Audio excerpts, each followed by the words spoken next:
Lifegood global business OPC এই সার্টিফিকেটটি আপনারা কিভাবে ভেরিফাই করবেন? এটি প্রকৃতপক্ষে জয়েন্ট স্টক থেকে নিবন্ধন কিনা এটি ভেরিফিকেশন করার জন্য আপনারা আপনাদের হাতে থাকা মোবাইল ফোন বা আপনাদের হাতে থাকা কম্পিউটার বা পিসি থেকে আপনারা চলে যাবেন গুগল বা ক্রোম বাজারে। তো আমি চলে যাচ্ছি গুগলে।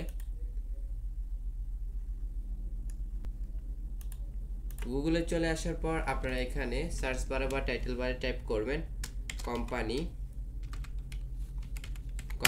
নেম সার্চ ইন বাংলাদেশ, এটা লিখে আপনারা সার্চ করবেন। সার্চ করার পর আপনাদের সামনে এরকম একটি ওয়েবসাইট শো করবে। তো আপনারা দেখতে পাচ্ছেন প্রথমে একটি ওয়েবসাইট শো করতেছে আরজেসি এন্টিটি নেম সার্চ।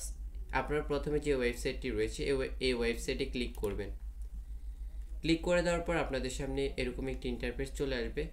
এখান থেকে আপনারা চলে যাবেন এই যে হোম অপশন রয়েছে, এই হোম অপশনে ক্লিক করবেন। হোম অপশনে ক্লিক করে দেওয়ার পর এখানে দেখতে পাচ্ছেন help desk visiting token search entity names submission status free calculator, এই যে দেখতে পাচ্ছেন digital issued certified copy status, আপনারা এইখানে ক্লিক করবেন। ক্লিক করে দেওয়ার পর আপনাদের সামনে এরকম একটি ইন্টারফেস চলে আসবে। এখানে দেখতে পাচ্ছেন প্রথমে রেজিস্ট্রেশন নাম্বার। এই রেজিস্ট্রেশন নাম্বারটি আপনারা কোথায় পাবেন? এই যে এখানে দেখতে পাচ্ছেন CH দিয়ে 16003, এটা হচ্ছে রেজিস্ট্রেশন নাম্বার। তো আপনারা এখানে রেজিস্ট্রেশন নাম্বারটি বসিয়ে দিবেন। এরপর রয়েছে ইস্যু নাম্বার, এখানে আপনারা ইস্যু নাম্বারটি বসিয়ে দিবেন। ইস্যু নাম্বারটি কোথায় পাবেন? আবারও এখানে চলে আসবেন।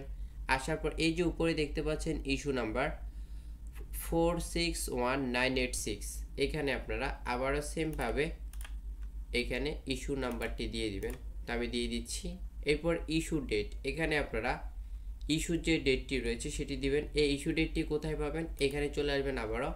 আসার পর দেখতে পাচ্ছেন এই যে ইস্যু ডেট 20/10/2024, এখানে আপনারা এই ইস্যু ডেটটি দিয়ে দিবেন 20/10/2024। এরপর দেখতে পাচ্ছেন এখানে চেক অপশন রয়েছে, এই চেক অপশনে ক্লিক করবেন।